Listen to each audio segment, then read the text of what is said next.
You're listening to the Midlife Plot Twist podcast, and this is episode 14.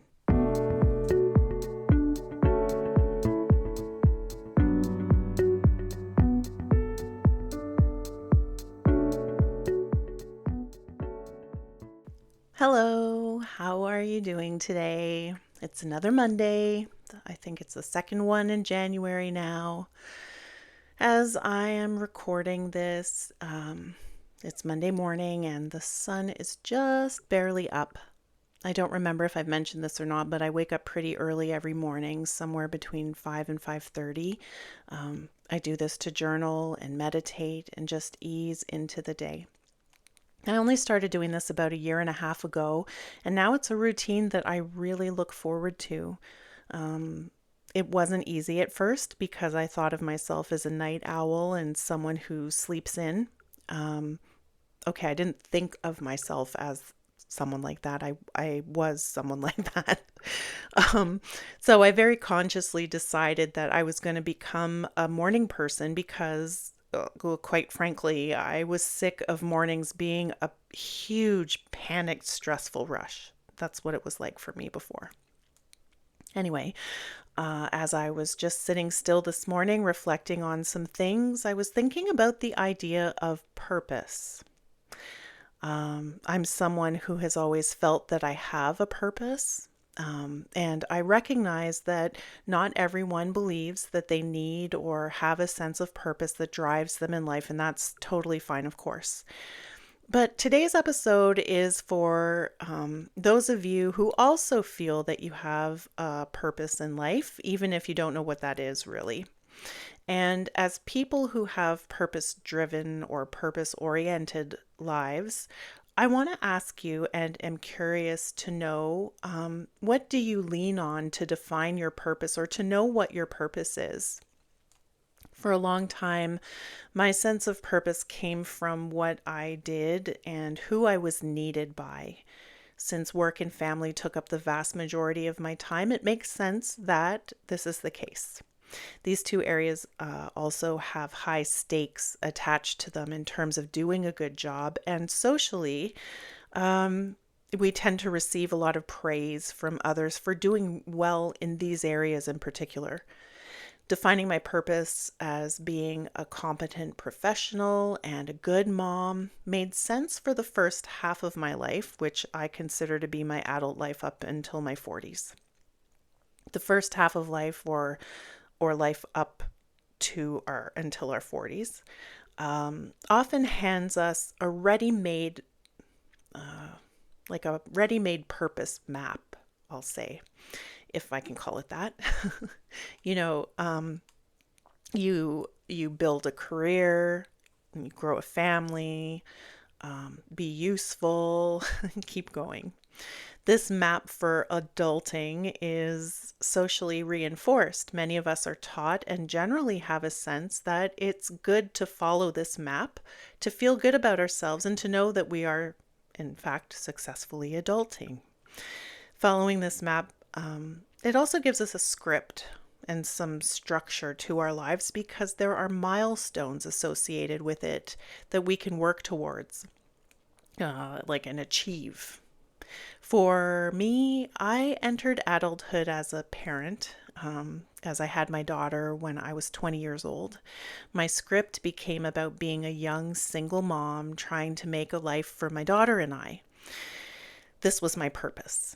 Then I decided to stop working and go to school, go to university as a mature student.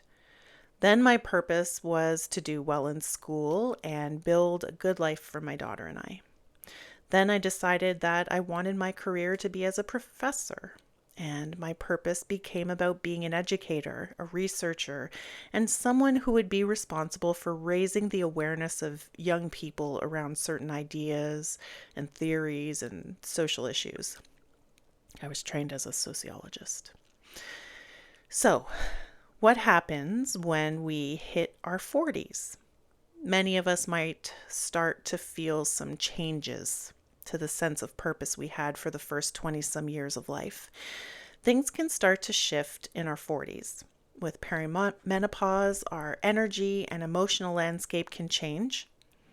Our values and priorities are evolving, and maybe you recognize that you've changed, but your roles haven't. I think that's something that's very common. In my case, and I know it's not entirely typical, my milestones have been kind of backwards and all over the place, but stay with me here.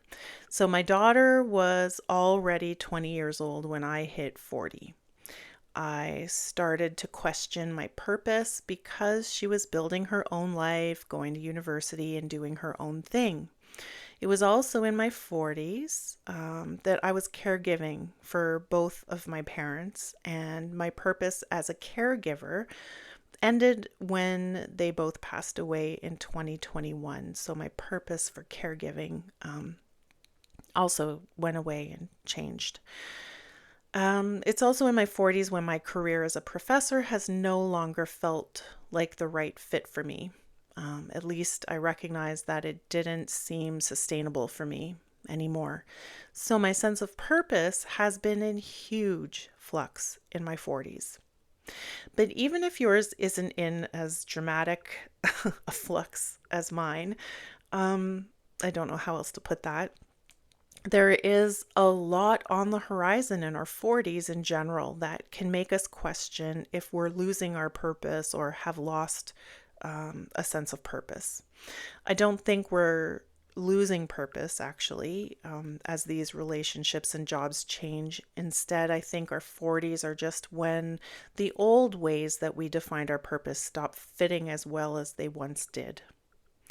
I'm no longer parenting my daughter. I'm loosening the hold that being a professor has on my sense of purpose and identity.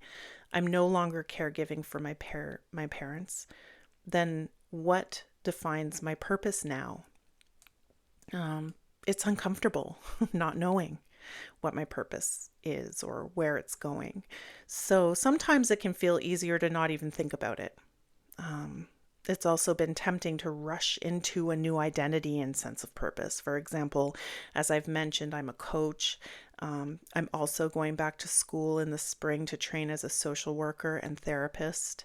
So it's tempting for me to rush into defining my new sense of purpose around that. I've also felt fear about what if there's nothing to replace the sense of purpose that I felt as a mom in active parenting, as a professor who educates young people, and so on. So, with all that in mind, I've started to gently reframe how I think about purpose in midlife and beyond. At this point, I would rather have my purpose rooted in my values rather than in a particular identity. So rather than say my purpose is to be a professor, a mother, a therapist, and a good one of each of those, I'm starting to reframe things to my purpose is to be helpful and supportive to others. My purpose is to be present and intentional with my life. My purpose is to connect deeply and meaningfully with others. This is like a values-driven type of purpose, as opposed to an identity-driven purpose that can then be used to guide my decisions as to what I want to do professionally or in terms of my relationships with others. As I prepare to resign from my position at the university, I'm really taking my time to question what are some of my values and principles that I want to live by in midlife and in my old age. What would I like to lean on to define my midlife purpose or purposes? So, like I said, I've chosen to lean on and into my values. I don't think purpose in midlife is something that we're meant to discover, but something we actively seek or choose to define for ourselves. And one quick way to get in touch with our values, I think, is by picturing someone whom we admire deeply. This can be a person you know in real life. It can be a public figure of some kind, or a fictional character, or a combination of a bunch of people. Then on a piece of paper, you can answer the question, what do I admire most about this person? So I'm asking you, picture someone whom you really admire. And I'm asking you, what do you admire most about this person? For example, when I was thinking about this just now, I was thinking like the American politician Alexandria Ocasio-Cortez popped into my mind as someone who I admire. She's a truth teller, she's driven, she's articulate, and she fights against injustice in her own way. My friend Mai is also someone else who comes to mind. She's creative and passionate, she's driven and goes after her dreams and lives with intention and care. I admire these things about these two women a lot. And so once we have a list of these like characteristics of these people whom we admire, then we remove the individuals who we thought of and just consider the characteristics. And then these characteristics can be translated into things we value, like I value truth telling and honesty. I value justice. Social justice. I value creativity and passion-driven lives, going after our dreams. I don't know, stuff like that. So those characteristics can be translated into things that are expressed as a value.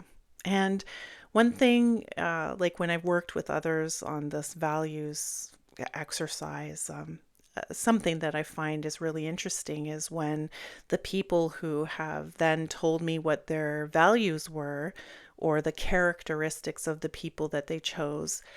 The interesting thing is that these values, well, first the characteristics and subsequently the values, are often aspects of ourselves that already that are being mirrored back to us by these people we are drawn to, and maybe they're just under the surface, or they haven't yet been expressed or explored fully by ourselves for whatever reasons. So I think that's the end of this week's episode. I'll leave you with that little exercise. I would love to hear what you come up with if you do this exercise. So please write to me, or you can comment on Instagram. And I'll end this episode by saying that maybe purpose in midlife isn't so much about becoming someone new, but listening to who you already are and learning to really, really love and celebrate who that is. Okay, so that is it for this week's episode. Thank you for being here with me. As always, please follow the podcast and like it, or give it stars if you're enjoying it. Feel free to, did I say follow? Please follow, yes. Feel free to reach out to me by email with any questions, your values, if you do this exercise, or things you might like to share. The email address is midlifeplottwistpodcast, all one word, @gmail.com. And you can also find me on Instagram under Midlife Plot Twist Podcast. Until next week, be well.